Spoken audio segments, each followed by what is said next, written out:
It looks pretty nondescript here because it's not in flower, but when we got there just a little bit too late, when he called us after he saw it in flower, we went out the next day and they were out with their weed eaters working on the Cogongrass and trying to get it out of the junipers, so they spread it everywhere, and then we had to do a cleanup.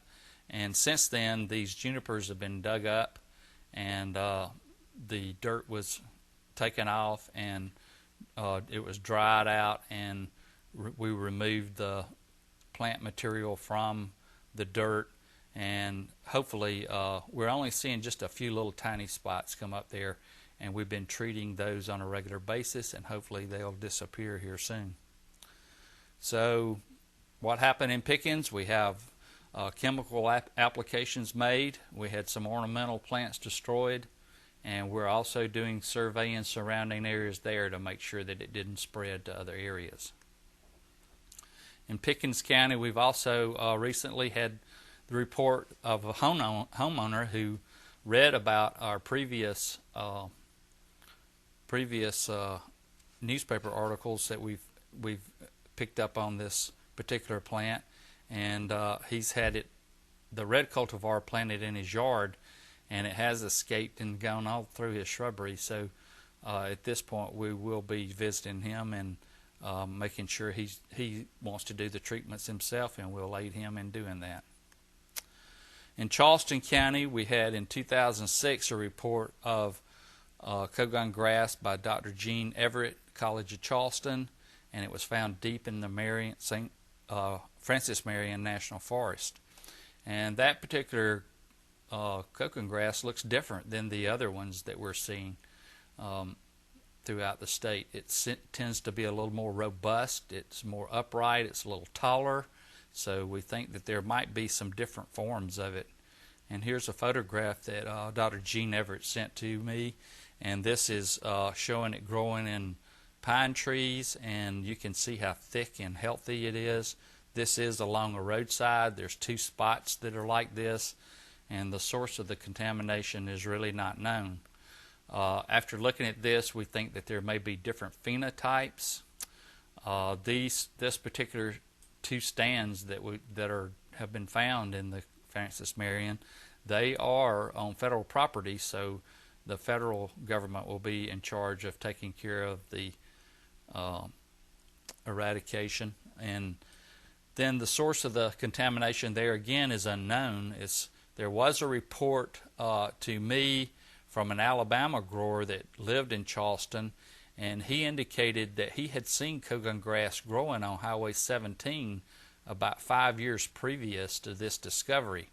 But on survey, we've not been able to find that location, and he told me the intersections and everything, but so far we've not been able to find it. So it may be that somehow some of that dirt got moved from, it was very close to the Francis Marion, or it could have been from hunters or from equipment, or as easy as those rhizomes and seeds are moved, then it's very easy to move it around, so that's probably where the contamination came from. And chemical treatments have been implemented on that particular stand.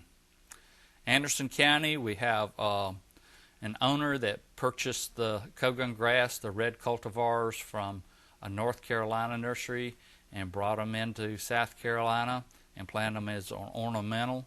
She read about it in the newspaper. Then we have gone out and treated that area several times, and it looks like that we've got the population down pretty low, and I'm thinking that we're going to be able to control this one fairly easily. It was a new stand, and we caught it early, so that's one of the keys to getting the chemicals to work. This is a couple of photographs, just in case you don't know what it is. Japanese bloodgrass and red baron are just 2 different names. Red baron is supposed to be a cultivar that's a little redder than the Japanese bloodgrass, but these are sold legally in some states. There's some provisions even though it's a federal noxious weed, there are provisions that allow the state to produce it. But in South Carolina, all forms are illegal. And if you do see it, please let us know about it, and we'll have it removed from our state. I will say that, and I'll show you some photographs a little later on, but there are some red grasses out there that you might confuse with the red forms of Cogongrass. So make sure before you accuse someone of having an illegal plant that you know what you're talking about.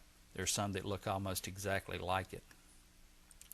In Allendale, another small infestation was found by Scott Bell, and he's a DPI inspector in the area, and he's the one that keeps watch over the Hampton site. And he recently found a small spot growing directly under the sign that says "Welcome to Allendale County."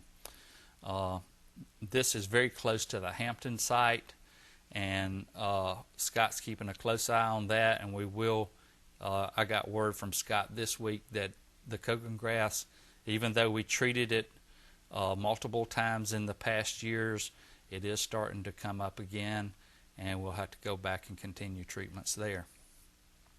So the state of the state in 2008, we have 7 counties infested. Most of those infestations were caused by man, and these infestations will require multiple treatments. So we want you to join the survey. We want you to help protect South Carolina.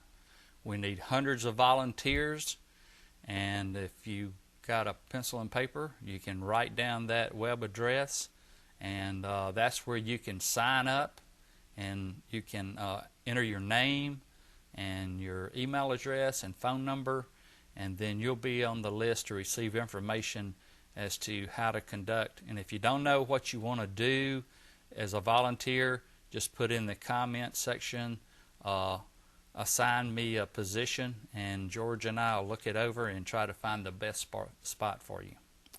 And that's the end of my presentation at this point. Steve, thanks very much. We're going to see more of Steve later on, as he'll be talking to us about other topics.